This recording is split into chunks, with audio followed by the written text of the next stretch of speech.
Hey guys, welcome back to another episode here on Hacks and Hobbies. And today I've got a special guest here on the podcast. We're going to be talking about some really amazing stories. We've got Doris Jackson-Shazier, Mhm. and let's bring her on. Hey Doris, thank you so much for coming on to the podcast. Thank you for giving me the opportunity to be here. I'm excited. I didn't ask you how to pronounce your first your last name. Hopefully I didn't mess it up. No, you did it perfectly. Awesome. So what's amazing is that you've been doing some amazing things over the years. You're an accomplished coach, consultant, and hold on, I didn't. So you've been an accomplished coach, consultant, author, and speaker with a robust leadership, coaching, and people management background. Now that's a lot of different titles. What inspired you to say, "Hey, this is what I wanted to do," and here were, this is how I got here. So give us a little rundown on what inspired you to take this beautiful path to be the person you are today. Oh, all right. So, professionally, for the last 20 years, I've worked in leadership positions where I've led teams to kind of drive sales and drive profit for, large companies. And in the last year or so, I decided to pivot a little bit more into the entrepreneur space. I didn't want to limit my skill set to one company any longer. I really wanted the opportunity to meet different people, work across different industries, and focus in on the things that really I'm just the most passionate about, which is leadership and all things leadership and development.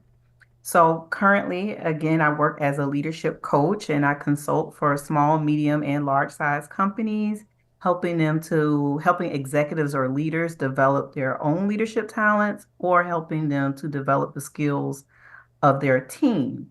Now, my most recent title of author is pretty new. I'm publishing my first book. It comes out June 27th. So I thank you. I've written for years. I started my first book at 15 and Nice. I finally completed one. So I'm excited about that title. Well, congratulations on, becoming an author. I'm currently reading Atomic Habits by James Clear, and I've I read it on I've heard about the book. I've listened to him on podcasts. I was like, okay, I need to read the book. And when I listened to his story and his focus on writing, and when he started saying, "Hey, I'm a writer," and he started putting out content for on his blog, it just made him become, embody that term that he's not writing for writing, he's writing to be because he's already a writer. So that was a really insightful insight that I got while listening to that book. No, Share. it's a great book, and I echo your excitement. I kind Mm, of had that same type of transition where yeah. I've started this book, so I know that I'm a writer. It was about putting the discipline and the habits, Mm, to it in order to make it possible. So I too have started a blog, and it helped me getting into a good rhythm yeah. of writing. And now it's like this creative overflow. Whereas I was writing one book, I got an idea for another one. And so it's awesome to kind of be in this space after going through years of kind of like a writer's block. Mm-hmm. No, you're absolutely right. And I remember back in college, my English composition class, and I hated that class because the teacher would ask us to do journaling. I'm like, I don't know how to write. I don't know what to write. And then she's like, just do free writing. Don't it doesn't matter what you write, just keep writing.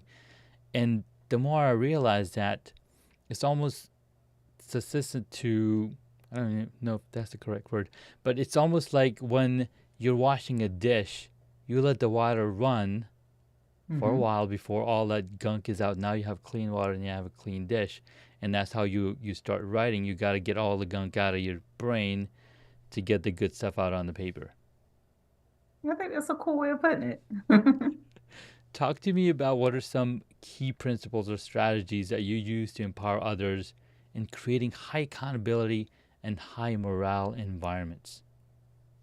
So, first thing I do is really get the person to exercise leadership inside out. Mm, How do they think about themselves? How do they hold themselves accountable? Because a lot of creating high accountability, high morale spaces is modeling. So it's yeah, what you do and how you show up. And I heard this one time in a sermon. Not everything is taught, certain things are caught. And so role modeling is about what you do in front of others so that yeah. they can mimic that behaviors. So I'm very, very conscientious of starting with the leader themselves and asking them and challenging them on how do you currently set expectations? How do you build relationships with others? What do you do to maintain morale or a good and friendly environment? And once they can kind of answer those questions for themselves, then we talk about how do we transition it for other people? But top thing number one is leadership inside out. How do you hold yourself accountable? I start there. Man, I like that a lot because it's hard to embody something until you work on it on the inside, right? You can't really Yeah. say I'm this person until you practice it yourself. There's a Hmm. really cool story where this lady, she brings her son to Mahatma Gandhi. They took a trek, took them multiple days to get to Mahatma Gandhi, and she said, my son's always eating sugar all the time. Can you tell him not to eat sugar? And he looks at them. He's like, not to eat sugar, huh? Okay. Come back in 30 days. And she's like, what? Just tell him. I'm like, no, just come back in 30 days. So they go, they, do the trek. They come back after 30 days. And Mahatma Gandhi, just like, okay, can you please tell it, is he still eating sugar? It's like, yes. Like, okay, can you please tell him to not eat sugar? He's like, okay, don't eat sugar. He's like, why'd you tell us to go and then ask us to come back 30 days later? He's like, well, when you had come before, I myself was eating sugar. So I stopped myself and I worked on myself for 30 days to stop eating Wow. sugar before I could tell somebody else to do this. I was like, holy smokes, that's powerful. That's self accountability. And you can expect that from Mahatma Gandhi, who was alive at a time where technology wasn't as available as it is now, Hmm. but we hear his stories all over the planet because of the person that he was. His impact, right? Yeah. So talk to us about, balancing work and family. Now, you're a mother of four, a dedicated wife. How do you manage to balance your professional and personal responsibilities? Like, tell you the truth, I've got four kids. It's hard, it's really hard. And like, where do you find the time to write books? Where do you find time to write blogs and take care of the whole family? Talk to us about balancing work and family. So, one of the things that I had to do is really get diligent about aligning my actions with what my purpose. And so for years, I've been in the workforce. I've worked a full-time job along with mothering my children, and I've been able to work in spaces where I had a lot of autonomy and flexibility of my time. So as long as, I achieved my goals and did my job, I was fine, not a real restricted schedule. So I know that that has helped me. Now that I am, an entrepreneur, self-employed, I keep a calendar, and I'm always in my calendar. So most people see me, they see my phone in my hand, and that's so that I can maintain a certain awareness to all of my obligations. So before I commit to anything, I'm always looking at that calendar to see what's going on. I have a blended calendar to where I switch very fluently between my work calendar and my home calendar. So I don't commit to obligations that interfere with my priorities. My Mm, children are my priority. So as I'm setting appointments, I'm looking at what's important to them, what do they have going on in their life, what are some of the obligations I have with my husband or my family members, and then I have that. I guess part of my strategy is to yeah. then schedule around the things that's most important. So I've done the work of kind of prioritizing, and it wasn't like this my whole life. There have been times where I have gotten out of balance or I've been so ambitious that I Mm-hmm. kind of put things in the wrong order. But right now I've developed a habit and a discipline about looking at that calendar, making sure that I am checking for what I've already committed to before I schedule someone else. So that's something else. So that would be my first advice to someone is Mm. get you a calendar, make sure it's accessible, and check it before you commit to anything else. I love that so much because I live by my calendar. If anybody wants to talk to me, I'm like, hey, let me check my calendar to see if Yes. I can talk at that time. And then it helps that we have technologies available to us like Calendly and other Hmm. scheduling platforms because they can sync between the multiple calendars that we are keeping for ourselves, our business, for our home life, for like no matter what it is. It really helps, especially with kids' activities that you have to take them, is am I going to be taking them? Are you going to be taking them? Between me and my wife. So we have Yeah. multiple shared calendars as well, and it definitely helps us balance work, family, Yeah. and fun. Yeah. Completely agree. Talk to me about some specific strategies or techniques you've found helpful in teaching values like love, grace, and forgiveness to your family, because that is something that I am struggling with. Right? Yeah. It's I'm continually reading new books. I'm continually uh, growing my mind and leveling up my mind. But how do I transfer that and teach those values to my families? What are some of the things that you've been looking at? So one of the things that I have had a lot of success around is open communication. I take time just to talk, Mm. and I take time to listen. I have in my home right now different conversation starters. I think people really underestimate having those around. So I Yeah. have couples conversation starters. I have biblical conversation starters. I got Mm. conversation starters for families, for just all these different things. And I am really good about whipping them out at any given moment. I think that in some families or in some cultures, we've created barriers, unnecessary barriers around certain topics, around certain information. And then we wonder why, generations grow up and they're, ill-informed or they don't understand their history or they don't have an appreciation for certain things or they don't display love and grace and understanding. Mm. Well, I think because we haven't shared with them examples or experiences that have taught those things to us. So, like in my book, Raising Justice, I share a lot of the experiences or the ways that I've grown as a leader through motherhood, and conversations that I've had with my children that made me uncomfortable. But because we had those conversations, they were able to understand me better, and I was able to understand them better.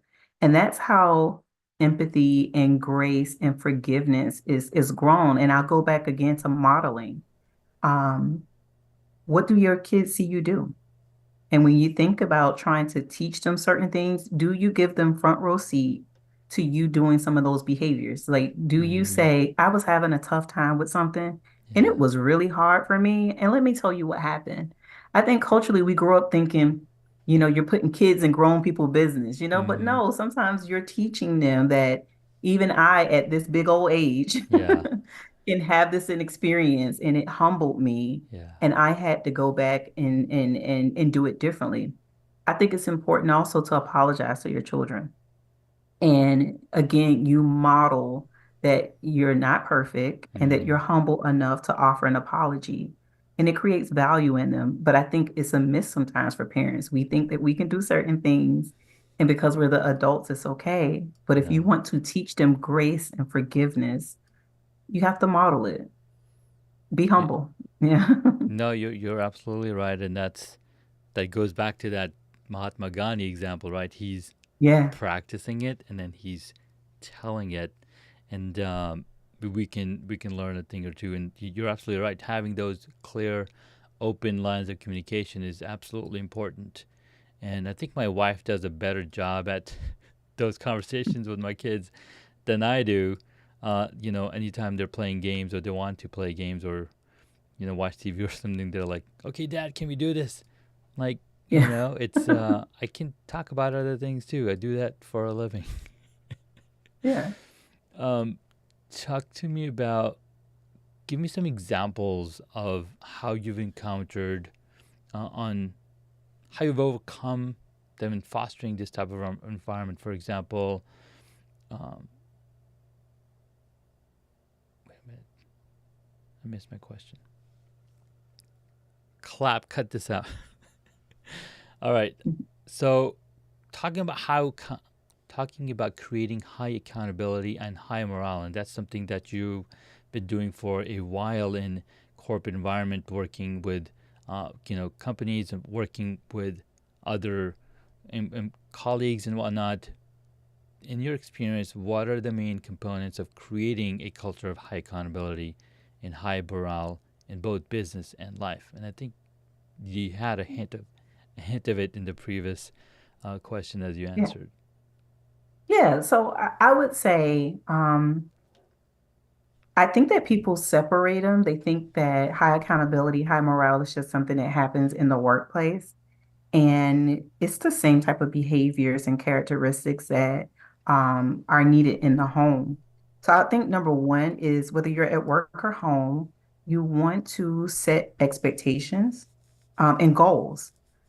Making sure that your business or your team, along with your family, has goals that they're working towards, that they understand what your expectations are, like what type of expected behavior you have. It really creates good role clarity. They know what to do, when to do, how to do it. And I think being very specific in those things, again, whether at work or home, is super important. I think also, after you've kind of communicated those expectations, Hmm. what does your follow-up look like? And this is where Yeah. kind of performance tension comes in, like, or performance pressure, some people may call it. Like, how do you follow up? Is it I'm micromanaging, like I'm all over you every single second? Or do you give people the room to make mistakes?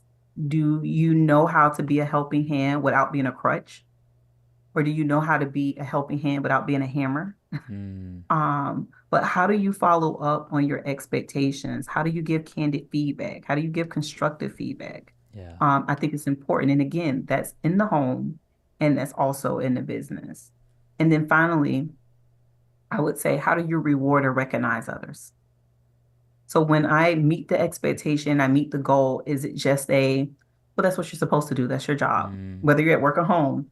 Or is it, I appreciate you for doing it, or here's the reward for doing it, or whatever the recognition is. So I think those are the top three components: how you set expectations, the way that you follow up, and then how do you reward or recognize once the goal is met, or if the goal isn't met, how do you follow up? Yeah.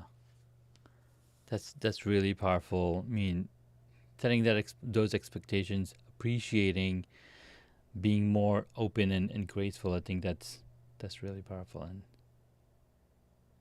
I love that.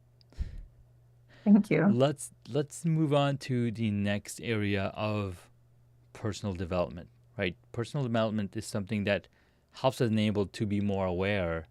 What advice Mhm. do you have for individuals looking to prioritize personal development and growth, especially in a fast-paced world? Mm. I would say plan. Because again, the world is moving fast, and especially if you're in a complex role where you just have a lot going on, you Hmm. need to pin some time in that schedule, in your schedule for specific personal development. Yeah. We have Audible now, so now people read to us. So you have an opportunity that if sitting down and holding a book is too much, if you got that downtime, if you got that time in the car, you can carve out and schedule that times. And we have the type of technology and resources available now that if you just make it a priority and you plan for it, there's a resource here to support that desire or that initiative for personal development. The other thing I would advise, again, is mentorship. I think when you see someone doing something well and doing something maybe that you desire to do or want to do, that's not a time to compete. It's a time to collaborate. Yeah. What can you learn from that person? How can you glean from that person? It takes humility sometimes to ask, but I think people sleep on mentorship sometimes. As I see Mm. people doing things well, even if they're on LinkedIn, I send them an invite and I tell them, hey, that was such a great post. I love the way you did that. And I start to follow them. And and glean for them. But I Hmm. definitely mean it as a compliment. I'm Yeah, not going to try and compete. I right. want to collaborate. No, you're absolutely right, right, because there's so much out there in the world that there's enough space for all the creators that we are. Because if you just look at the numbers, only 1% of people that are on LinkedIn are creating content, right? Only a fraction of the percentage of the population of the world are creating content on YouTube. Like just those tiny numbers just blows your mind, and you're like, competition? There's no competition. There's a blue ocean. Yeah. There's greenery everywhere. Um, I want to take a quick break, and when we get back from the break, I want to talk to us about, or give us the three hacks that you have for us that we can implement in our lives, and get that balanced life, get that accountability set in, so that we can be better versions of ourselves tomorrow. All right. We'll be ready. So we're listening to the podcast, and I just wanted to take this break to talk to you about the software that I'm using today. And this is Ecamm Live. It's so powerful, and especially with the latest version, you can bring in Zoom participants directly into the application Wow. and live stream to multiple platforms, all from within a single application. You don't need a Zoom application running on the outside.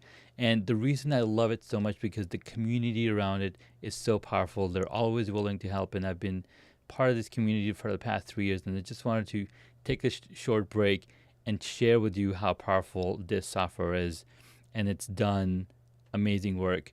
And I'm just getting to implement it in my own workflow. I've been podcasting for 7 years, and as they introduced the Zoom integration, I was like, okay, this is a game changer. It's totally helping me take on tasks that I wasn't prepared to do, but it's been a really awesome community. So thanks for listening, and back to the episode. Hey guys, welcome back. We've been talking with Doris Jackson-Shazier. She's an amazing coach, consultant, author, and speaker. Her book is coming out very soon. Can't wait to check out Raising Justice. Did I get that right? Mhm. Yep. Awesome. Doris, you've got three hacks for us that we can implement into our lives. You are a dedicated wife, a mother of four, committed to teaching the values of love and grace and forgiveness, which is, it just warms my heart just listening to those words. So thank you for the work that you do, and the love that you bring into this world. So thank you so much. Can't wait to hear these hacks from you. All right. All right. So, my three hacks that you can implement, and I'm going to say these are going to be three things that you can do right now to help level up your life, whether in business or personally, right? Number one, I've said this before, I'll say it again. Set goals and expectations and share them with the people around you. If you have an expectation of your husband or wife, your children, your boss, the people who work for you, set those expectations, set those goals, share your expectations, and it gives you an opportunity to really create role clarity. People understand what's expected of them, what they need to do, what good looks like, what bad looks like, and they know how to meet your needs. So I would say number one thing you can do is set goals and expectations for not only yourself, but for those around you and communicate it for clarity. Number two, reflection. Spend some time, slow down enough to reflect very often. I find that if you spend time to reflect, you're able to better plan your life. You're able to curate a more satisfying life. You're able to take stock or align your actions with your purpose or your ultimate goals. But if you're moving and just moving and there's no time to kind of breathe and reflect, then what happens is you get way further down the road before you realize you're on a road that you didn't even intend on being on. So spend time in reflection very often so that you are consistently aware of your actions and whether they're aligning with your ultimate goals or purpose. Last hack or that I'll give is vacation often. I think people see vacation or me time or self-care as something you have to earn. No, it's something that you need, it's something that you desire. The body needs rest, it needs the opportunity to recharge in order for you to be the best person you can be and in order for you to show up for others. So please, please, please prioritize vacationing and self-care. It is not something you have to earn. It's something that you deserve and that you need in order to be the best you. Man, those are some powerful hacks for sure. I like the last one because I don't take enough Mhm. vacation. It's almost like, you need the R&R. And I was like, what is R&R? I think it's relaxation and recovery. Rest and relaxation. Rest and right? Rest and relaxation. And our bodies need that so that we can function even at a higher performance. And I think Yeah. it's um, they've done research where the more recovery a team takes, an athlete takes, the better they're able to perform the next time around that they are on the field. So thank you Mhm. so much, Doris, for those powerful hacks. You're very welcome. All right, we are in the last segment of the podcast, and in here I ask these fun little questions. So number Okay. one, what is the one hobby that you wish you got into? I wish I knew how to play golf. I hear a lot of good deals happen on the green, Hmm. and maybe I'm missing out on something by not knowing how to play. Well, lucky for you, there's a ton of golf lessons. We actually took the school that we're part of, the high school and the middle school my son's part of. We took them on an outing to Top Golf, and that's something Hmm. that you can go to learn how to play, and find some buddies that are gonna be on the green, because essentially what you're doing is you're finding a common interest and you're hanging out with people that are in the same mindset as yourself is, right? So it Hmm. enables you to make those big deals because you like golf, they like golf, even if you don't know how to play golf, Doris. And this is for you, right? You're like, I'm not gonna take a vacation until I do good. No, no, no. You got to go play golf now, especially when you're not good, because as a coach, what is something that you love when your client comes up to you? What is something that I love? Yeah, when a client comes up to you, they're looking for your help. Um, hmm. I mean, I love a client that's coachable. I like someone that's open-minded. They're open to, suggestions. Yeah, But I spend most of my time, I believe that most people have their answers already, and right. I just take them through a process of kind of saying them out loud and Mm-hmm. realization. Yeah. But I love someone who's open to new ideas. They're open to reframing. They open to looking at it a little differently. So just like that, they're open to looking at it differently. When you show up on the golf course and like, oh my God, I don't know how to play this, but I want to learn. The experts that are on the field, they're open to helping you and figuring things out. In fact, I think Definitely. this was like 15 years ago. We were shooting some. We're just basic. I don't even know the terminology. It was that long ago. But we're shooting the ball, and this guy, this old Chinese gentleman, he's like, I've trained like different. So he's giving me tips on how to hold the bar and hold Mhm. the what do you call it? The clubs, how to hold the The clubs club. properly. How to position my body. Like he's giving me free lessons because he wants to see me succeed. Just like you want to see your clients succeed, people that are on the green also want that for you. All right, next Yeah. question. Mhm. What did you want to be when you were a child? So interesting. I think when I was about third grade, I told my grandmother, that I wanted to be a manager at Toys R Us. And I actually had the opportunity to do that. One of my first jobs out of college, I became a manager at Toys R Us. And she reminded me Yeah. that I said that when I was little that I wanted to work at Toys R Us. So I had a Mm, chance to accomplish that. nice. But for years, I wanted to be an attorney. That's what I initially wanted to be when I went to college. Mm, It's where I thought I would land. And then I got with a company. I fell in love with the brand. I fell in love with developing people. And I realized that this is what I really want to do. yeah, I love that.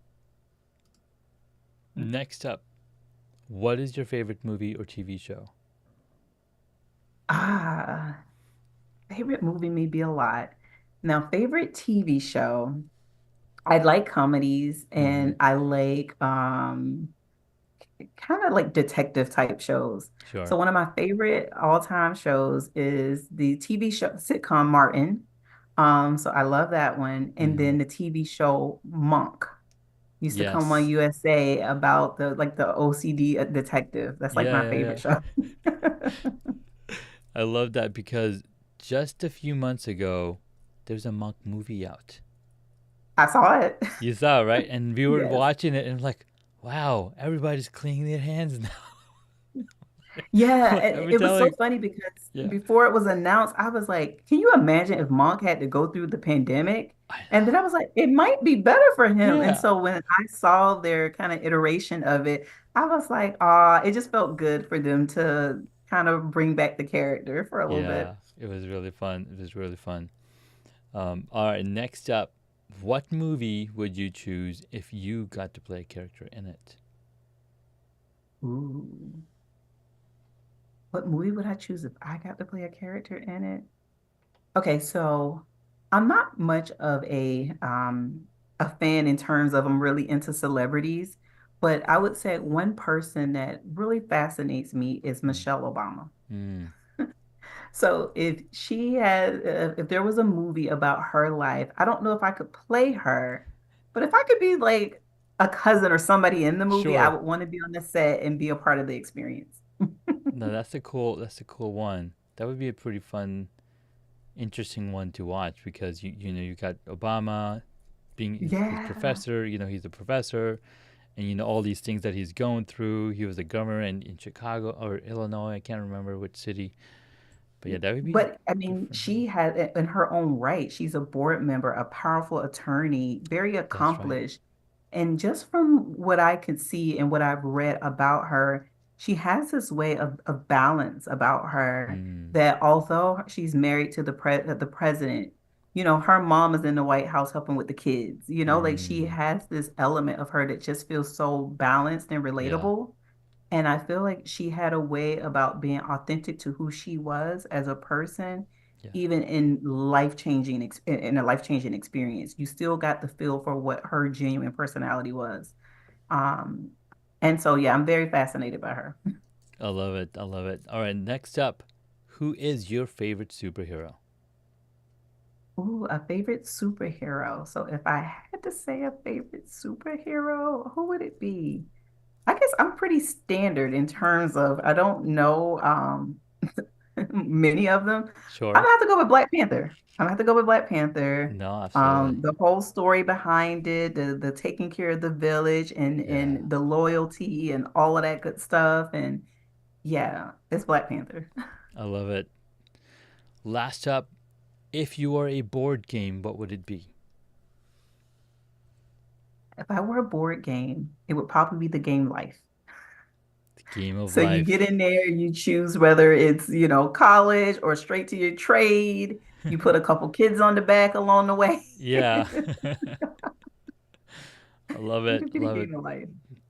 I've never played the game of life, but I've played other games like Monopoly, Cash Flow, uh, Scrabble and stuff like that. But Game of Life, I've never played. I've seen the board game, how it's got the windy road and everything. But it'd be interesting to at least get to play that game once, one of these Definitely days. check it out because what happens is it's like life is happenstance. You pull a card and now you owe a bill. You pull a Mm, card and now you have to change your career. And it really kind of emulates the flexibility and adaptability you need in order to live in this world. yeah. And you have to figure out how to pay this, how to pick a career, how to budget, and then you Mm, hit another road and you have a child. Like, and so something else gets added. And so it's pretty fun and unpredictable and kind of whimsical in that way. nice. And I think that, yeah, if I was a board game, I have that type of adaptability. The things just kind of happen, and I just kind of add another kid to the car and keep moving. I love it. Well, thank you, Doris, for your time, your sharing your insights, your expertise, your wisdom, your energy. Where can my audience find you? All right. So I can be found at dorisjacksonshazier.com. Please log in. It gives a contact form to reach out to me directly. That's also where you guys could find the book Raising Justice. It's in pre-order right now. So everyone who orders before June 27th will receive an autographed copy of the book. Nice. On June 27th, the book will be released to Apple, Google, Amazon, and Barnes and Noble. And so you'll be able to pick up your copy of Raising Justice, and we can raise justice together. I love it, Doris. Thank you so much. And do you mind sharing some of the upcoming projects? And I think the book is the main project that you're now pushing Yeah. and looking to build up on. Yeah, that's my main project. But again, I am a leadership coach and consultant. So I'm available for one-on-one and group coaching for leaders that are looking to hone their skills. And again, I also consult. So I facilitate, soft skills classes like Mm-hmm. psychological safety and Nice. empathetic communication and unconscious bias. So those different things you want to do to develop your team. I am available for those type of courses. I love it. Well, Doris, thank you so much for your time again. And we'll catch you in the next episode. Thank you. You're welcome. Hey guys, thank you for joining us here on the podcast Hacks and Hobbies. We had a fun time talking with Doris Jackson. Tomorrow, or this this coming next week, we'll be talking with Joseph McGuire, or it could be somebody else altogether. We don't know. We'll see. So check us out, and we'll catch you on the next episode. Thanks for joining. This is Junaid signing off.